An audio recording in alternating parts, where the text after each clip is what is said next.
नमस्कार, माझे नाव वरुण आहे. आज 3 जानेवारी सावित्रीबाई फुले यांची जयंती साजरी करत आहोत.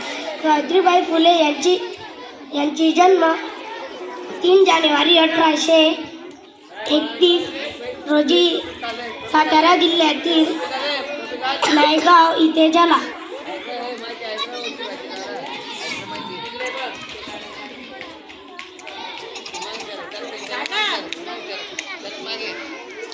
ते लहान होते तेव्हा त्यांचा विवाह ज्योतिबा फुले यांच्याशी झाला.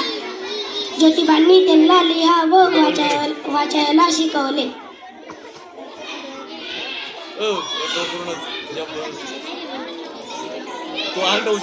ज्योतिबांनी व सावित्रीबाई फुलेंनी पुण्याच्या भिडे वाड्यात पहिली मुलींची शाळा सुरू केली. जय हिंद, जय महाराष्ट्र.